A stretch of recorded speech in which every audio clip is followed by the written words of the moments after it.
All right, my name is Jeff Goodman, and like I said, I teach here in the College of Education. I teach people who are going to be teachers. And I just want to get started by getting you just warmed up a little bit. Did y'all sleep okay last night? Yeah. A little bit. Well, it's harder to learn stuff when you're tired. I know that from a long life of being tired.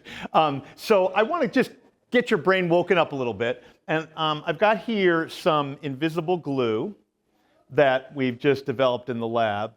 And invisible, so it's kind of hard to see, but let me show you how it works, okay? So I'm going to put this rope in here, rub it in, all right? And then I'm going to stick it to this other flask. Oh, wait a second. Oh, that's right. It's activated by darkness. So hang on a second. I forgot that one detail, which is an important piece. Okay, so it needs about 10 seconds or so, and then it sticks. All right? And so this is really cool. It's a really cool glue. The problem with it, and this is what we're working on, is that once it gets in bright light, it comes unstuck again. Okay, let's just do that again. So we've got the glue. Get it on there. Okay. And it's going to stick? Why not? It's not dark. Not dark, so we make it dark, right? And then it sticks. And then, of course, if it gets up underneath the bright light, it comes unstuck.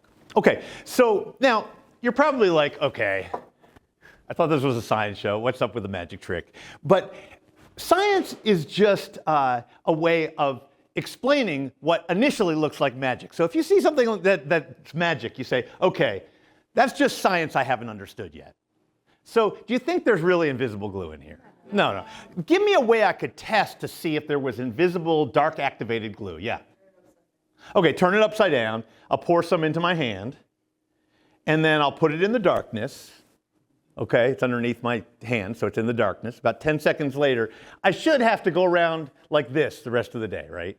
Because I've stuck my hand. Now, I can't get the light under there, so that's it. End of show. But of course, it's not stuck.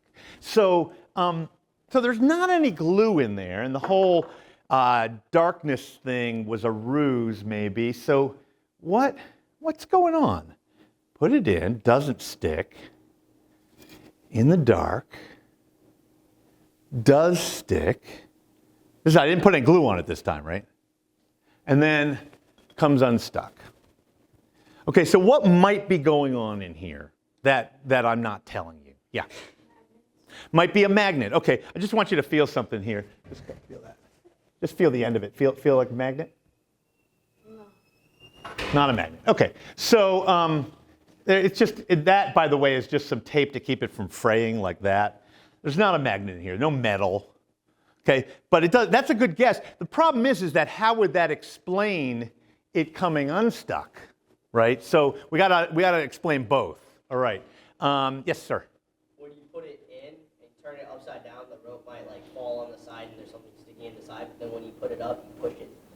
Oh, I love this. Okay, so you made a really good observation. You saw something that when I had to turn it upside down. We all saw that. So maybe it's not the darkness at all. And you think it somehow might have contacted the side, stuck. But then you saw that I pushed down a little bit to let it go. Okay, so you're onto something. Now notice you haven't seen inside this bottle yet, right? You're doing this in your mind, which is a very powerful tool, right? Because you can see where you can't see. So you're saying something's in there. What might be in there that would allow us to do this? Yeah. A cloth. Say again? A claw that would grab it. Excellent idea. Yeah. So something like a Chinese finger trap. Interesting. Because that pushing on a Chinese finger trap will allow it to let go. Okay. Now, when you make an observation, what are you doing when you make an observation? That's actually the inference part. That's the part where you try to build. It is a part of this process, but what's the observation? This is just, tell me, what's just normal use of the word. When you observe something, what are you doing? You're looking at it. Are you just looking at it? Could you be using any other sense? You could feel it and hear it, right? So I want you to, right now, I want you to go ahead and use your sense of hearing in addition to your sense of sight, okay? So you might be able to hear it now, but now you'll definitely, I'm not going to talk this time. You'll hear it. Could you hear it back there? Yeah. Okay, what do you think's in there? Glass. Okay, let's do a little more observing. Oh, how can you tell it's a ball? Because it's like spinning around. Well, isn't that amazing though that you're not seeing that and yet you know the shape of the object in there. You can't see it and yet you're seeing it with your mind. And you're absolutely right, it's a ball. What kind of material do you think it's made out of? It says wood. You know, it actually is made out of a kind of wood. It's a very, very soft kind of wood. It's a cork. It's a cork ball. Okay, let's look at how it works. So, ball's in there, right? Right? And then I released it, and that's what you heard.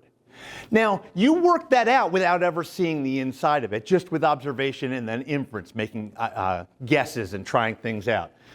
So in science, you're always doing that kind of thing. You're trying to make an inference, and then you're building on that inference by testing it out and seeing if it works, making another inference until you finally have the answer, ideally.